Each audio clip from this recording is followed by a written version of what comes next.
All right, hello everyone and welcome back to my YouTube channel. Alex here, and in today's video we are here with Alin. Hi everyone.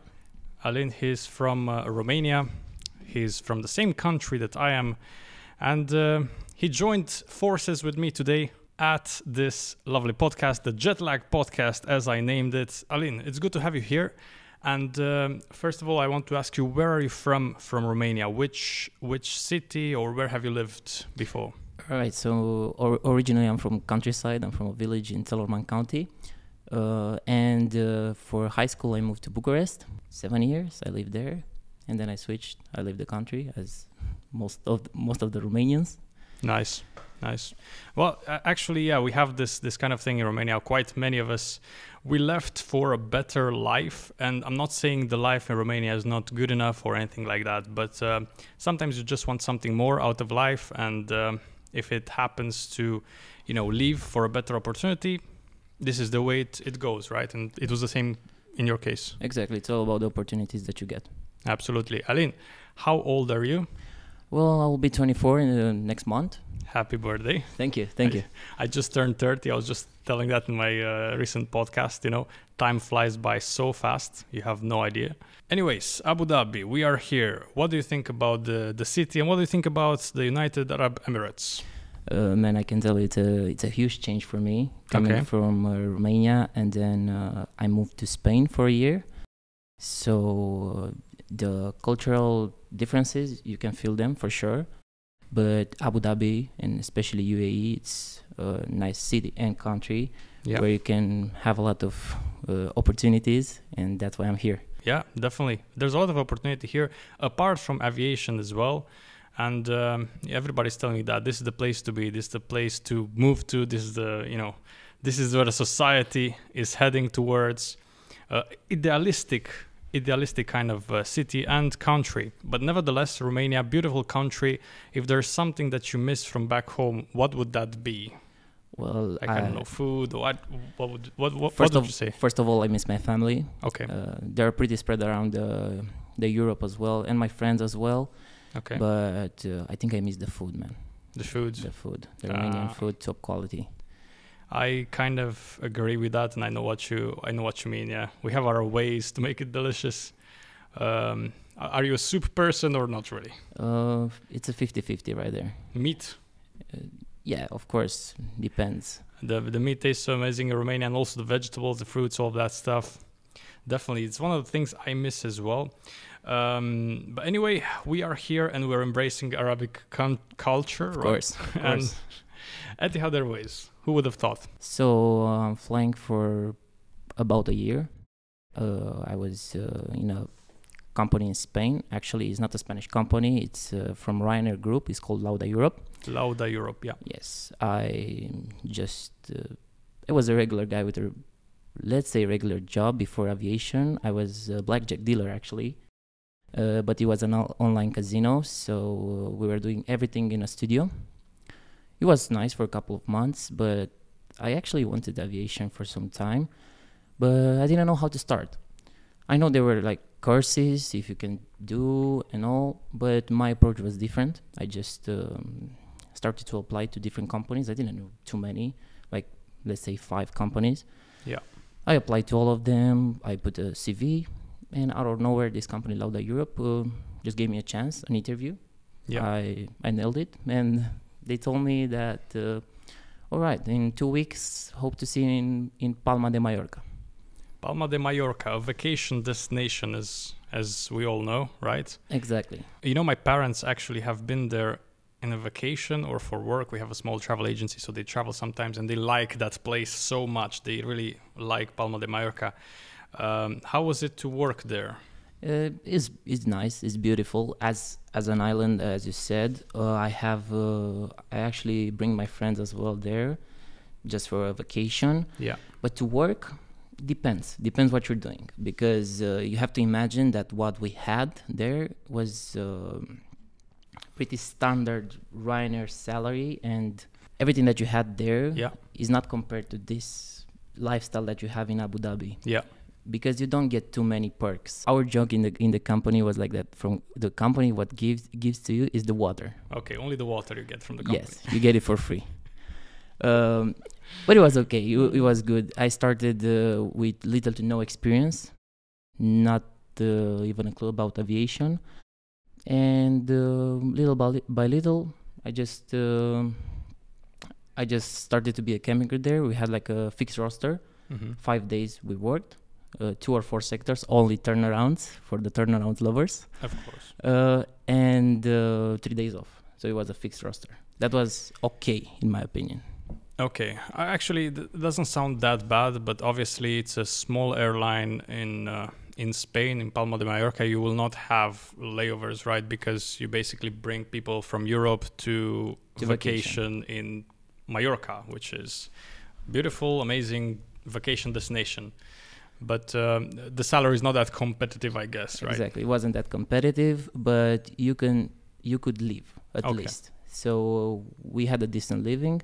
But for me, especially in the beginning, it was very harsh because when I moved to Spain with little to no Spanish, I didn't know where to go. I didn't know where to live because the company does not provide you accommodation or anything like this. Yeah, of course. I mean, basically in Europe, you work in airline and then accommodation, transportation, all of those things is up to you because there's many airlines and there's many bases, right? Exactly. And the airlines, they provide you with a salary. You have to come to work, and then you go home.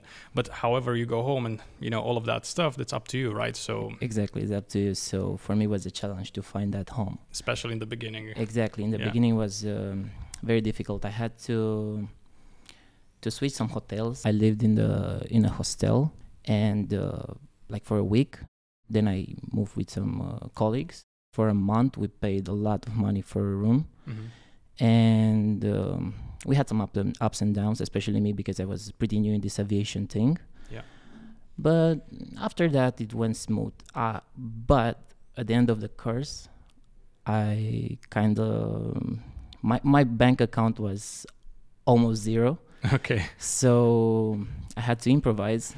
Luckily, I had a friend. Shout out to my friend. He knows who he is. That gave me an opportunity to live with him, even though he didn't live in the best place. Yeah. It was a house. It was a roof. So yeah, you told me about it. We had a previous conversation and you told me about it. Yeah. Exactly. It was not the best conditions. Not the best conditions, but it was something to begin with. The thing is, it was kind of outside of the city. So for us, we were relying on the bus very much. The bus for the airport was our transportation, no questions asked, especially for someone that is a new joiner. Yeah. But it was expensive as well. Imagine for one-way trip, it was around €5. Okay. So going back each day, just... Okay, that's actually adds up to a substantial amount. Exactly. And the fact that I was living outside of the city, I had to take another bus to get there. So for me, especially when we had early shifts, the first bus didn't work in those hours. So I had to improvise. And what have I done? I just went on eBay and I bought a bicycle. Okay. Exactly. And for about Wait, let me just stop you right here. You bought a bicycle from eBay, but you have to commute to work, which is an airline, and you have a luggage. Exactly. How did that go? All right. So the thing is, I bought with about 100 euros a bicycle, a pretty used one. Yeah. And our luggage was the small one, kind of the one that the flight crew has it, the pilots. Okay. And that luggage has like a belt for the shoulder. Yeah. And you can actually put it on your shoulder and just hop on the bike and go to work. But it was very unusual, even in Palma. No one, all my colleagues, when they saw me having this life for at least the first few months, they were impressed because I had to do 10 kilometers to the airport. I was dressed most of the time as a tourist, So if you saw me in the airport, you were like, okay, so it's a German guy. Yeah. But I was having all my clothes in my the bag. Yeah. I was going to the toilet, change, and then bam, I was Superman. Wow. Exactly. And then you were ready for the flight. Ready for 4 sectors, 12 hours of duty. So that's the challenges of flight attendant in Europe. I don't really know those kind of stories, and I didn't hear many of them yet, as of now. But it sounds like you had to do whatever you had to do, especially at the beginning, so to be able to get into a proper routine and to make it work, right? Exactly. Did it start working, better after a few months, or? Yeah, I mean, after a month, the salary came, and I had some money, month by month. But the next challenge was find a new place to live, because it was full season. It was summer season. It was around August. So there weren't many rooms available, especially for a reasonable price. So I decided to stay there with my friend for about 4 months there. But the accommodation that we had, because I didn't get into details. Yeah. I cannot describe it, because maybe some of the viewers are not used with this kind of living. Okay, but it was pretty bad, like pretty appalling. Pretty appalling. Imagine we were 5 guys living in basically 2 rooms, but they were separated by some fake walls, and everything was so dirty that you cannot even imagine. Mm-hmm. I was living in an extendable bed. I had everyone that wanted to go to toilet, they had to go to my room. There were 2 toilets, and both of them, they were full of cockroaches. I'm not lying. They were this size. And that's crazy. It was pretty harsh for the first 3-4 months. That was my lifestyle. So let's recap. It's not about the airline at fault here, because everybody's basically has their own route to go on, right? So, but if you start with the airline in the Europe, you should have some money at the beginning, definitely, right? And I had some, but at the same time, I had some bad economic decisions, because I was new in the country. I didn't know the language, so most of the time I was overpaying everything that I was paying, basically. Accommodation, food, transportation, because I didn't know. It was first time alone outside of the country, and it was a real challenge for me. But step by step, I got through it. After 3 or 4 months, I had an opportunity with my colleagues that they had a free room, and they told me that if I want to join there. So it was the hand of God for me, basically, because I finally had a room. I finally had clean and tidy roommates and a tidy apartment, and it was the dream for me. Mm-hmm. For about 6 months, I think, I lived there.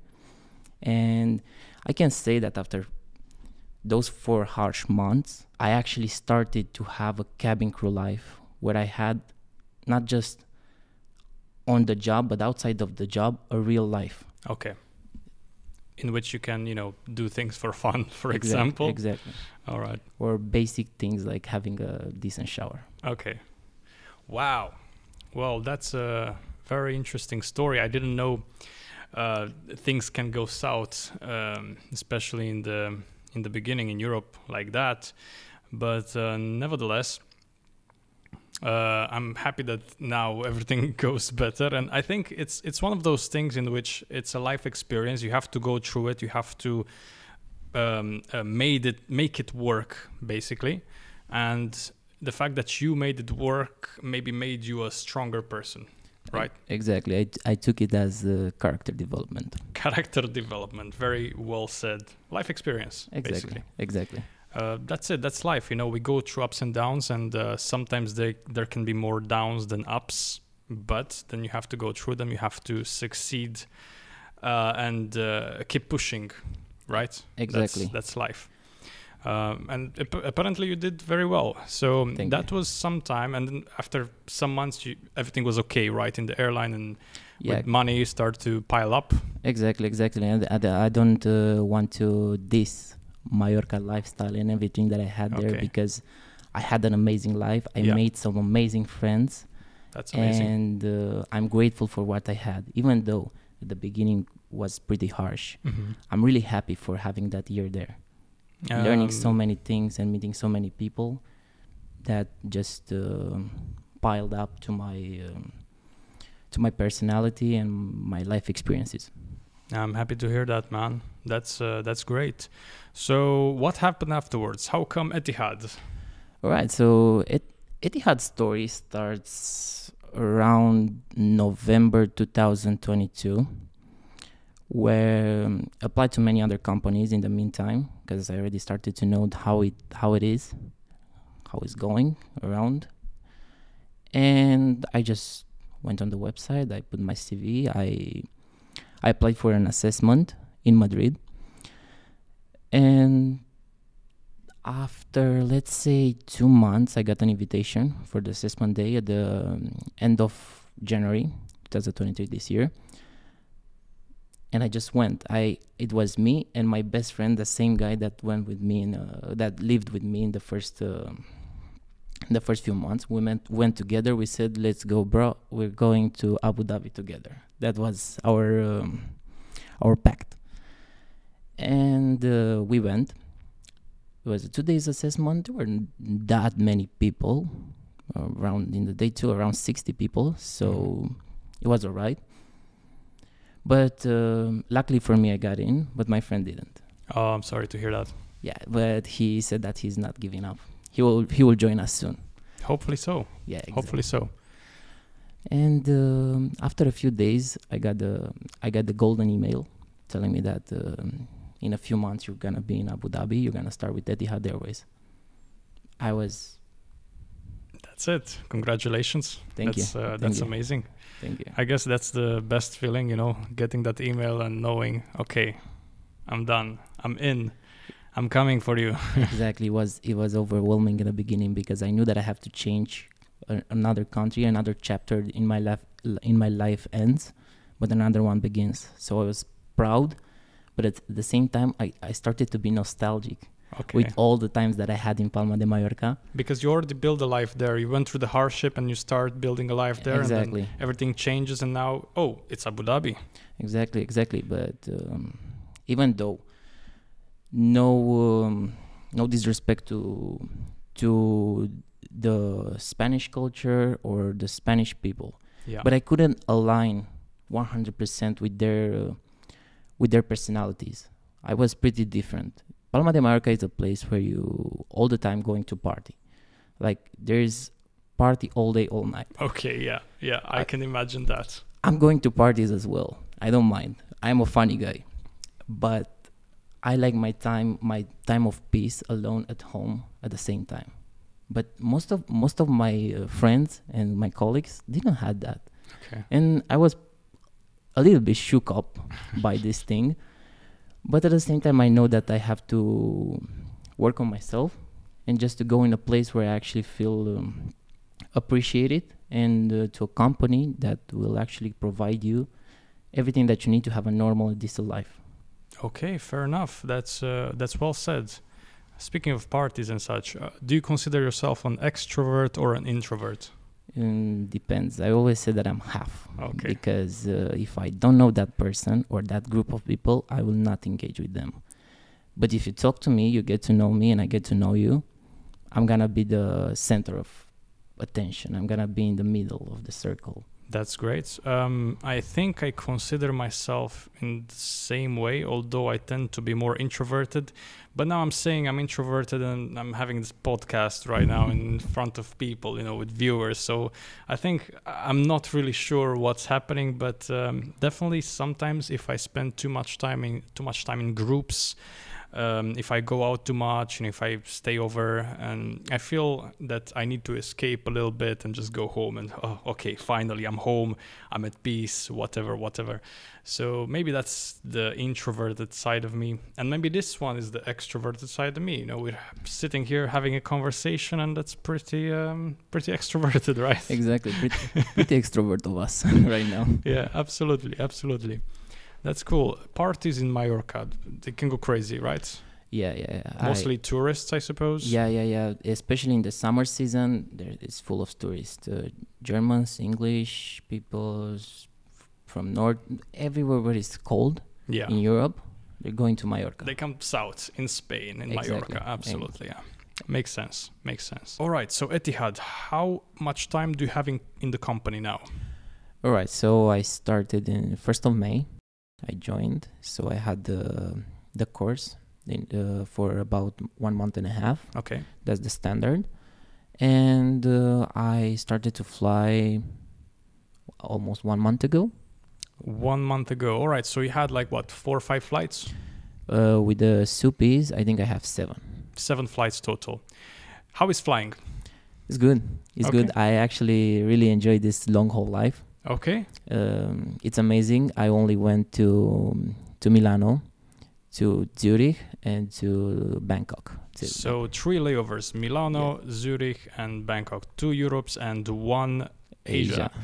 Wow. Have you been to Asia before of this? Never. Okay, so this is a new experience for you. Exactly. I'm actually requesting all the Asian destinations. I think this is the case with all of us Europeans. Like we come Exactly. into this company, we know Europe, we've been to Europe, we want to see something else, so we go to Asia. Exactly, because it's a big opportunity to get to Asia, especially as a flight attendant. Because if you're paying a regular ticket to go to any East Asian destination, you will pay a lot.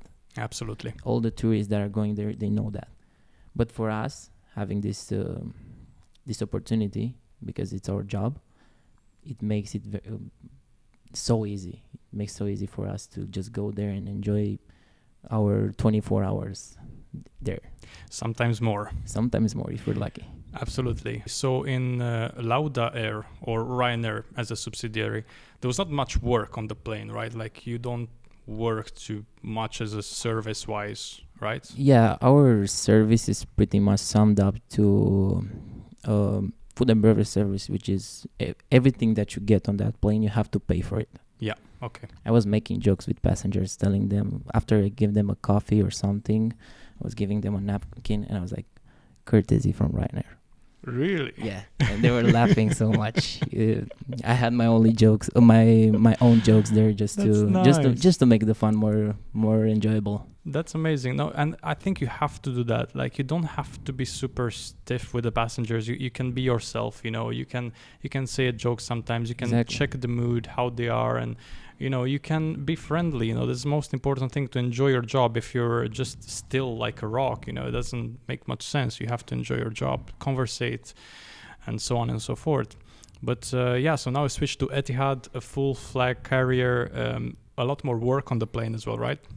A lot. You don't have time to relax that much. In my previous company, the service was 15 minutes. Okay. Then we put up the cards. Maybe we had a duty-free service, and not more than that. Then for the next 1 hour and a half, 2 hours, we were chilling in the back of the galley. Of course. All my Spanish colleagues were gossiping, because that's a galley for.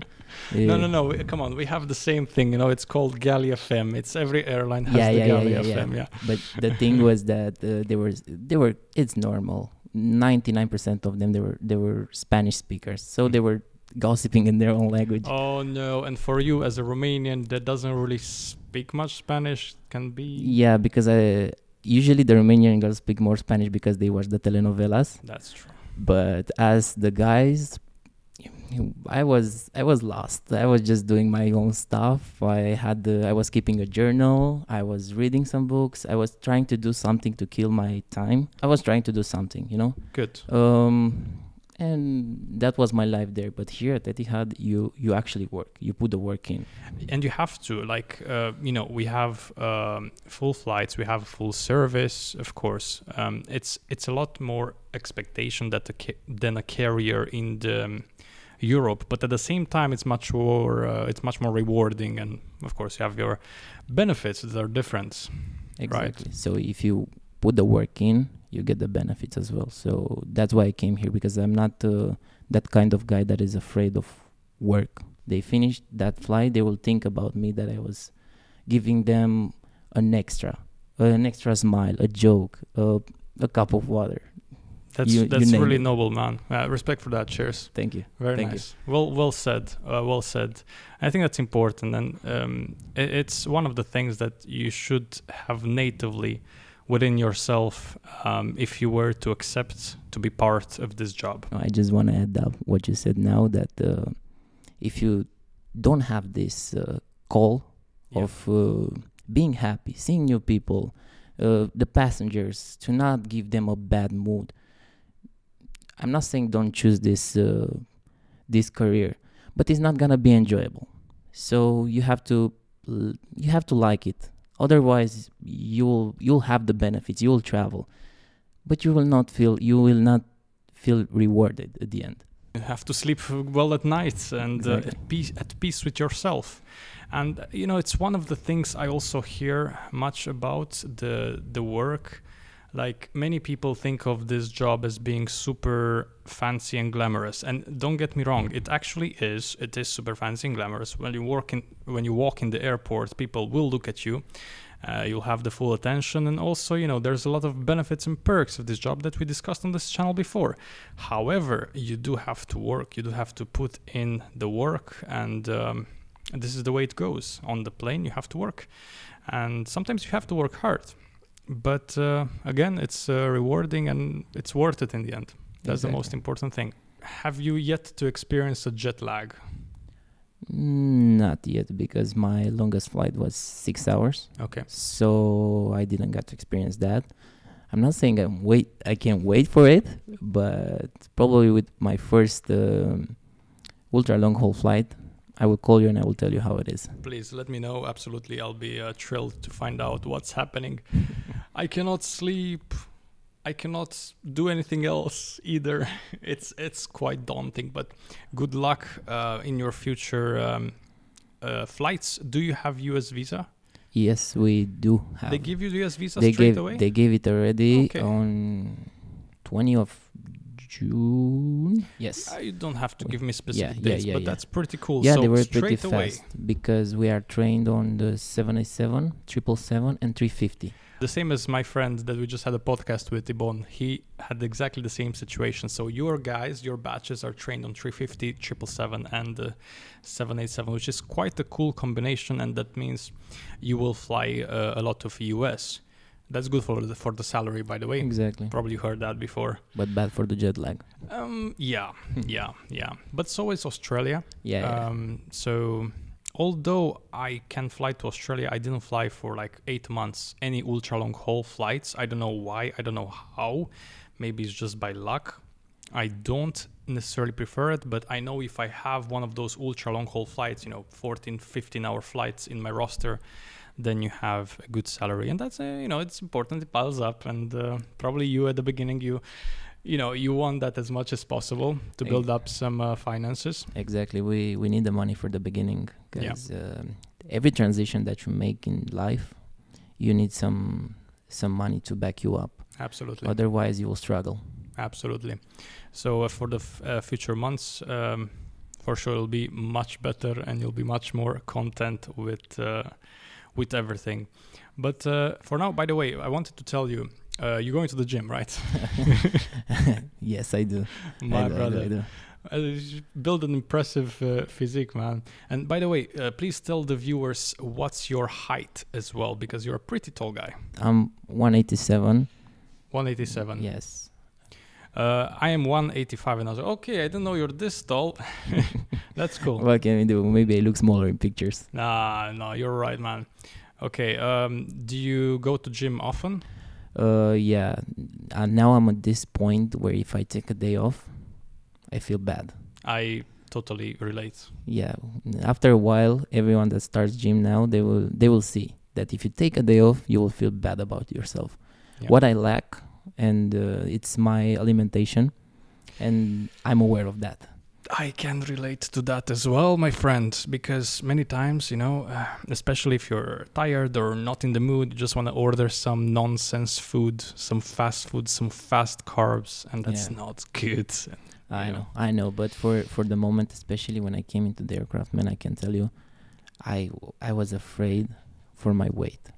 When I saw how much food we have as crew, I was just, God damn it. But everyone told me that is the same for everyone in the beginning. Yeah. So I'll get used with the food, and I will just stay with the fruits. Yeah. So for those of you that don't know, we have crew meals on board. So each cabin crew has a designated meal and also some snacks. But apart from that, there's a lot of food remaining from the passengers after the service in which the cabin crew can indulge. And we often do.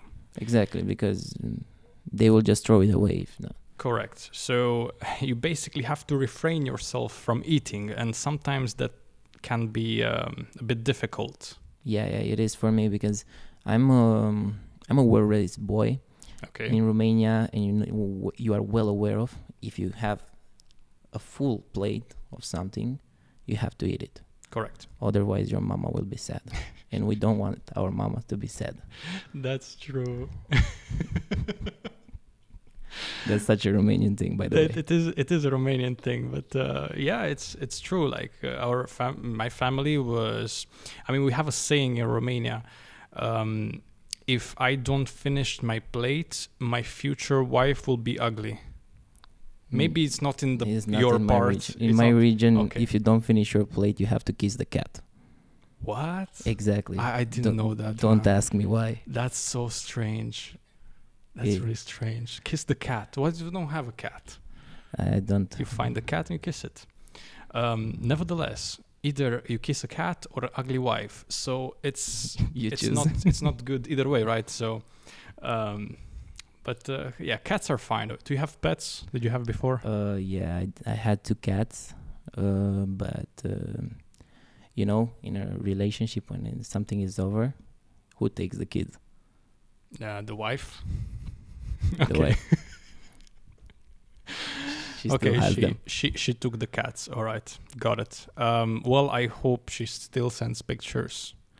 They have on Instagram. Okay. Some time to time I'm checking them. Fair enough. Okay, so you are a gym person, but what's your morning routine? Are you a morning person as well? Depends. Now it's difficult to be, with this job, it's difficult to be a morning person. Absolutely. But when I have my days off, I'm trying to wake up early. I mean, more or less. I'm trying to have a decent program where I have a decent breakfast. Yeah. Going for the gym. Yeah.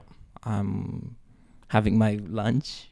Then I'm just watching some shows or just living my life day to day here in Abu Dhabi. To be honest, in our accommodation, other than going to the gym and going to the pool, you don't have that many things to do. But for my type of personality, it's perfect. Fair enough.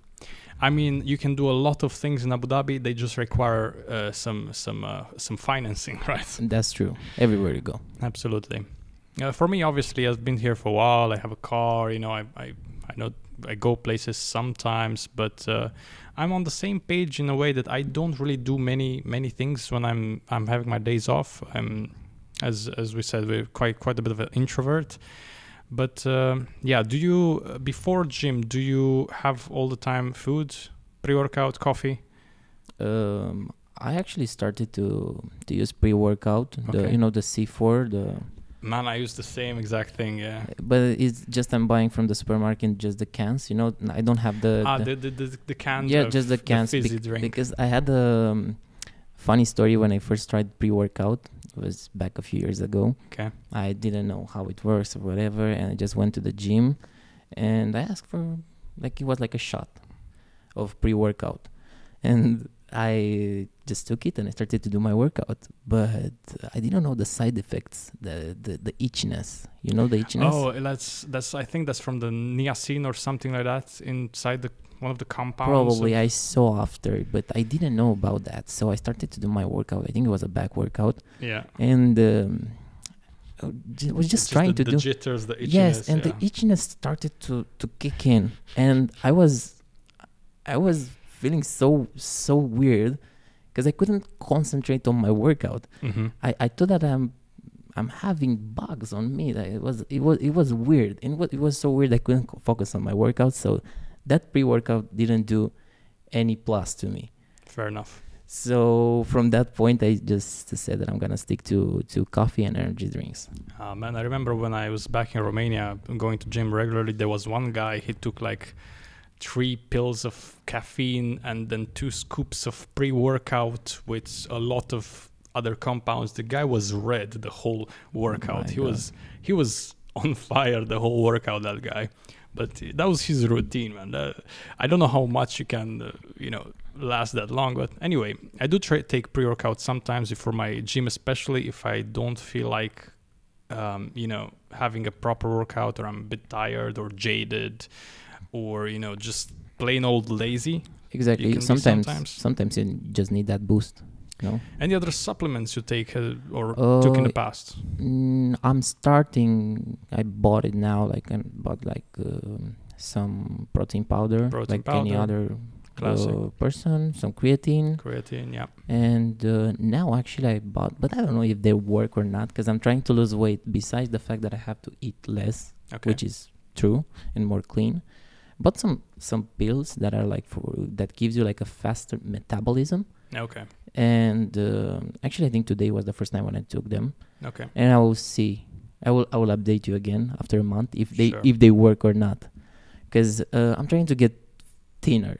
Because I may be tall and it looks maybe that I have some muscle, but I have the belly fat that I hate it and I want to get rid of it. That takes a bit of hard work, dedication, discipline with the food especially, and it's not easy. And for me, I find that I have ups and downs as well. I used to have this 8-pack. Now it's barely a 4 sometimes.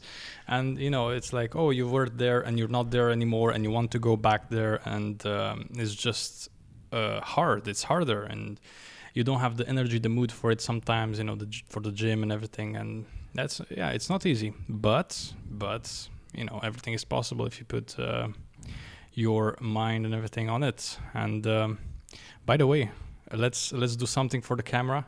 Let's do a double bicep. Yeah. All right. On, we have to. Okay. Right. Put the sleeves. All right.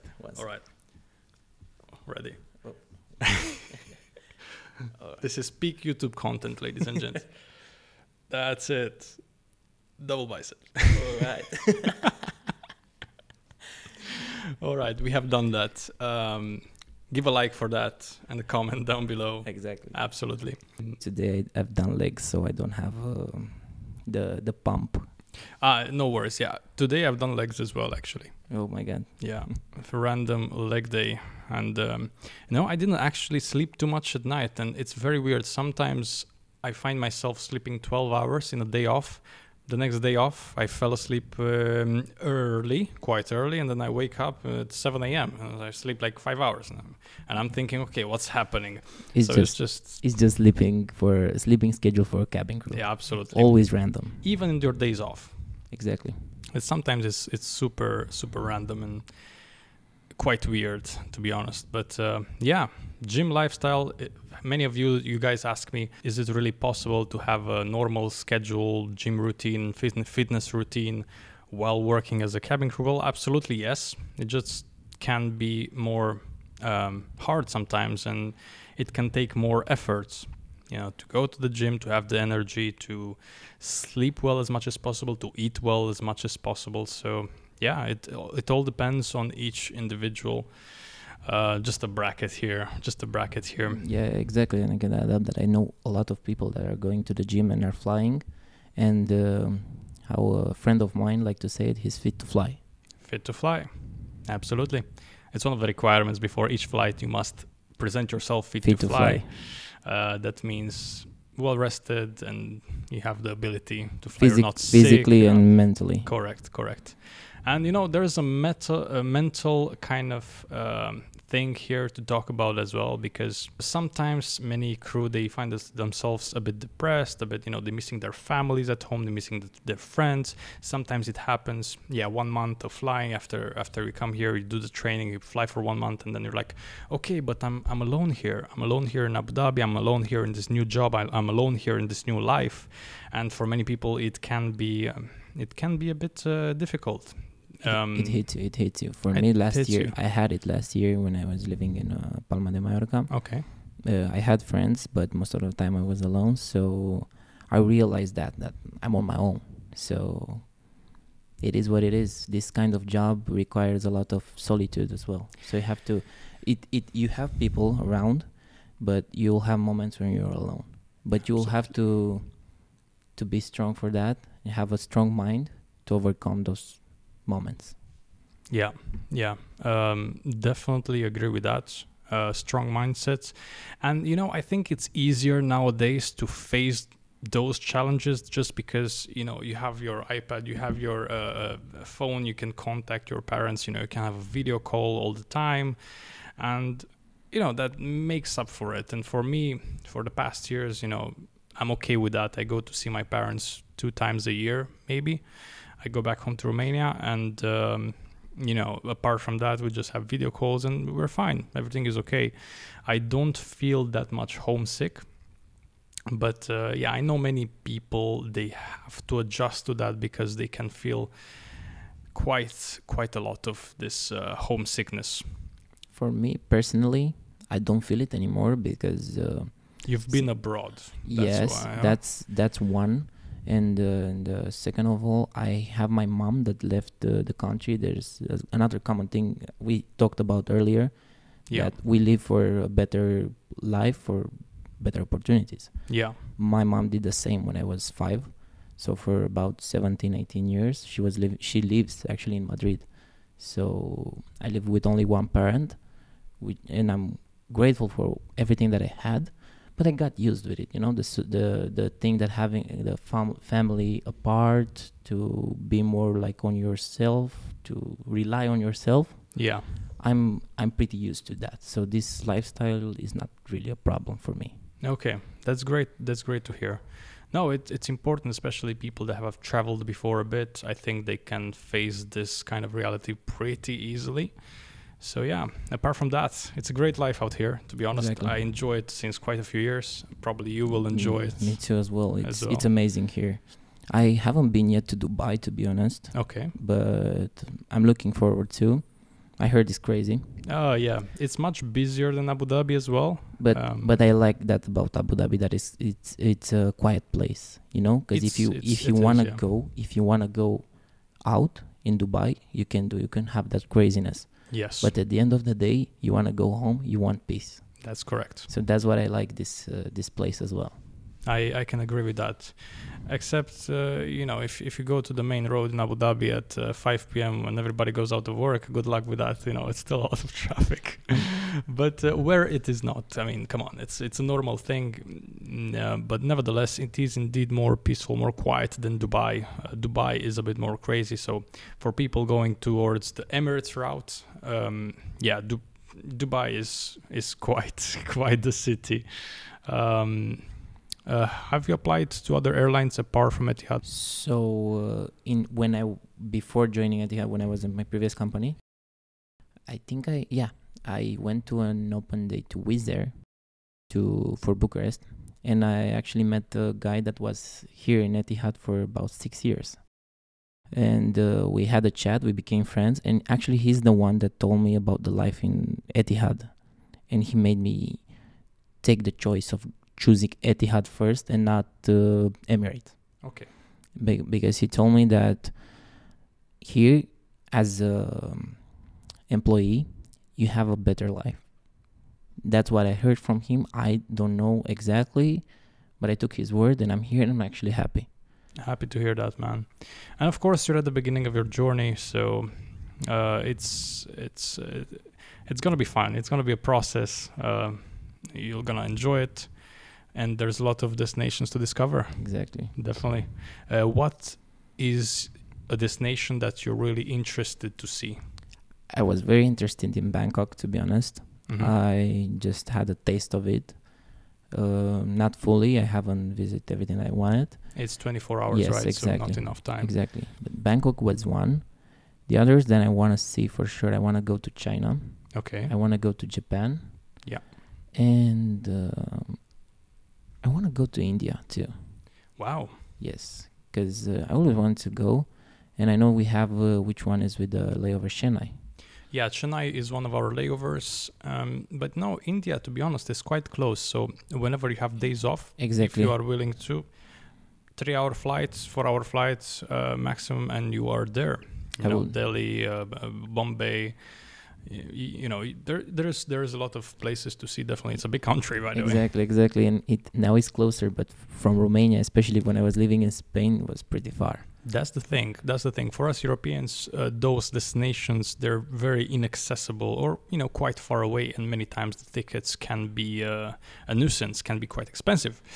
So it makes sense. Yeah, I was exactly the same. I wanted to see the East as much as possible.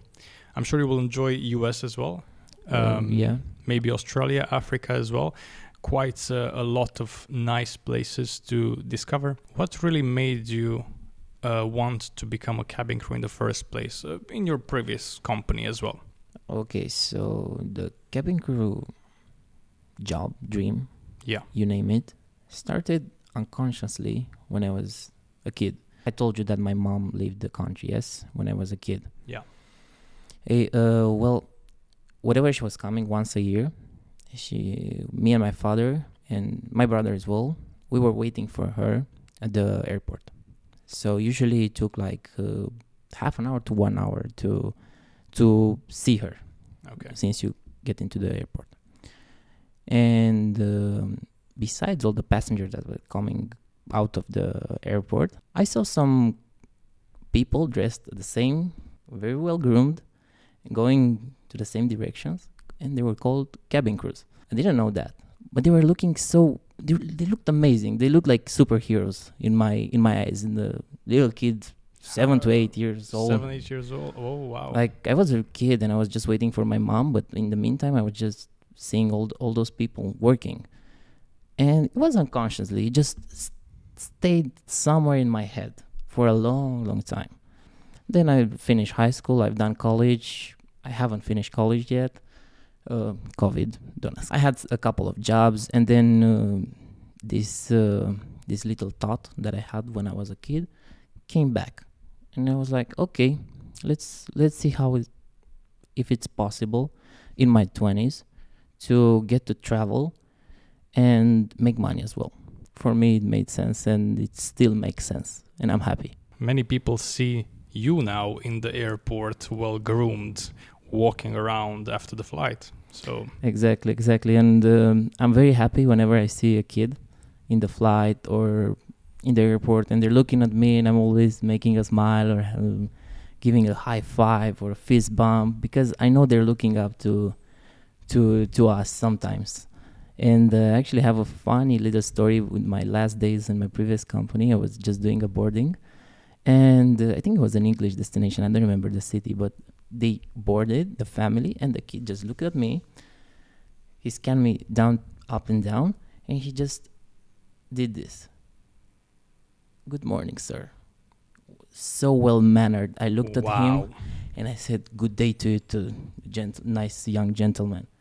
He went inside. I was so happy. He warmed my heart. That's really sweet, man. Wow. Exactly. That's really cool. Exactly. And I usually enjoy when I have kids around in the aircraft, even though sometimes they're pretty loud. Sometimes it's not easy with kids, guys. I'm letting you know, beforehand about this job. You'll have child that's crying and so on and so forth. But you make your own flight, so exactly. That's a very good example of behavior. Very sweet, very professional, very gentleman-esque, you can say. Amazing, brother. I'm trying to be a gentleman. All right. Are you excited for the future? Any plans for the next 5 years? Something that you want to accomplish? All right. One of the plans, that's what I'm talking about Etihad, because it allows me having a secure job. Correct. I want to get a bank loan, and I actually want to we have already, my mom managed to buy an apartment in Romania, but I want to buy one with my own money. And my parents will help me as well, but it's one of my goals for the next year, actually. Okay. I want to put that bank loan, have that apartment in Bucharest, and just rent it for the moment. And at the end of my journey here, because I don't know for how much I will be here, for how much time. We Of never know. course, of It course. can be a year, it can be 10. You don't know. Absolutely. But at the end of my journey, I know I'll have a secure place back to Romania. That's one of the small things in my mind that I want to do. I want to grow in this company as well. I want to be an FJ.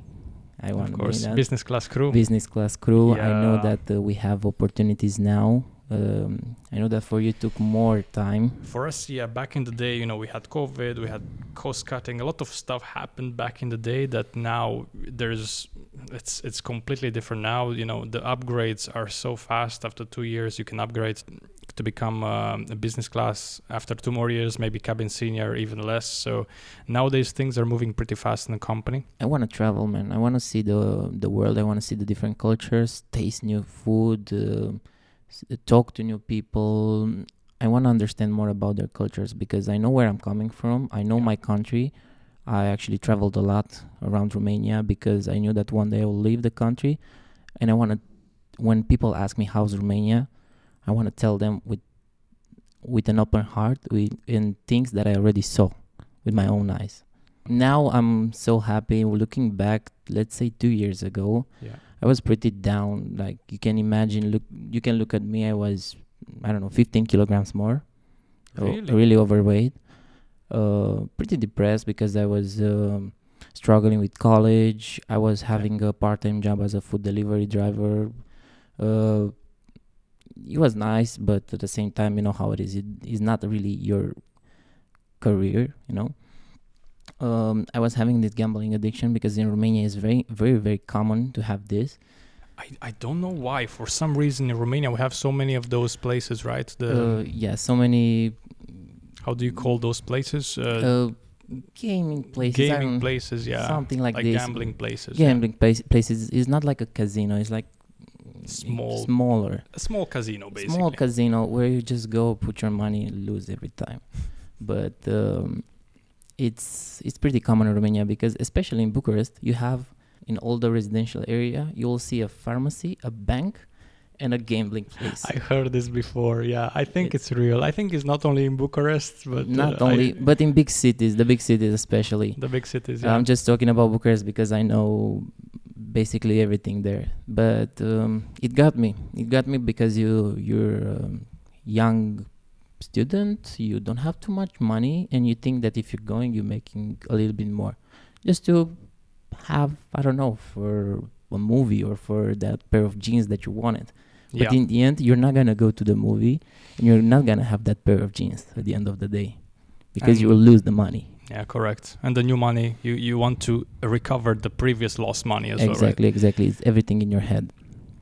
Got it. That's pretty cool, man. Thanks for sharing that, and I'm happy that you got rid of that.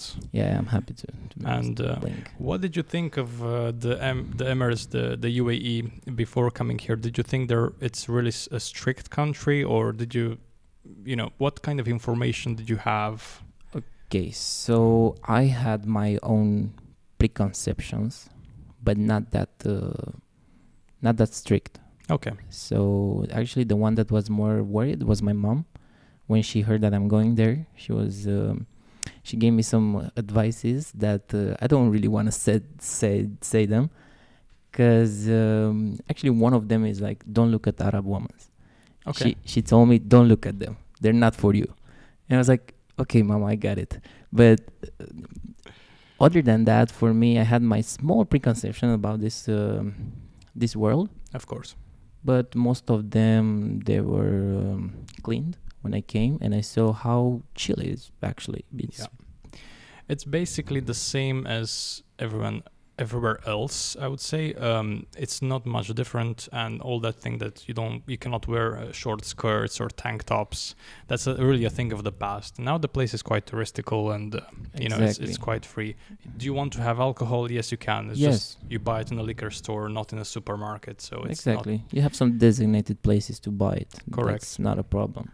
When I came to Abu Dhabi, actually, we needed a license to buy alcohol, so you just have to make the license, which is free anyway, but nobody really bothered much. But now it's pretty chill all over the place. I would say the only thing you shouldn't do, you know, if you're having a beer butt naked in the street, I don't think that's the way to go. So decency is Common sense. yeah, it's common sense, right? That's about it. Just have common sense and that's it. I actually enjoy the fact that I don't see butt naked people on the street, so that's a plus. Sometimes Europe is a bit weird. That's just for you guys out there that don't know. Sometimes Europe can be a bit Can be weird. wild. Can be wild, Especially, yeah. I can give examples from Mallorca as well. For sure. I saw so many things, and it was plain day, man. Plain day. Okay. The middle of the day. So I take it as a plus. What they have here, and I agree. I totally agree with that. Another thing about the woman's decency here, that the fact that some of them are like they have long dresses and all. Correct. What I like to see here is like they can be stylish and very elegant at the same time, without removing clothes.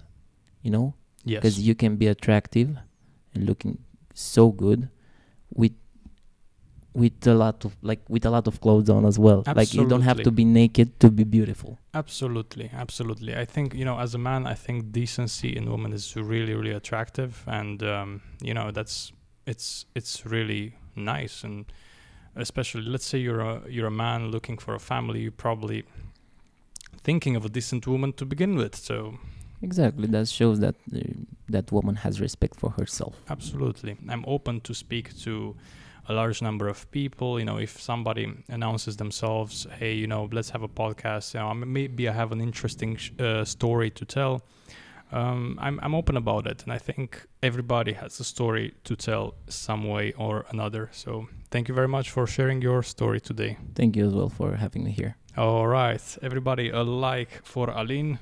And by the way, Aline is not a very common name internationally, right? Yeah, most of them, when they hear my name, they think that just by the name, not by the looks, they think that I'm Arab. Oh, really? Because it sounds a little bit. Aline, interesting. One of my best friends back home was named Aline, so I'm just remembering. All right, thank you very much, sir. Thank you very much, and good luck in the deserts. Thank you. Cheers. Bye-bye, everyone. Like, subscribe, share, all of that good stuff, and see you guys on the next one. See ya.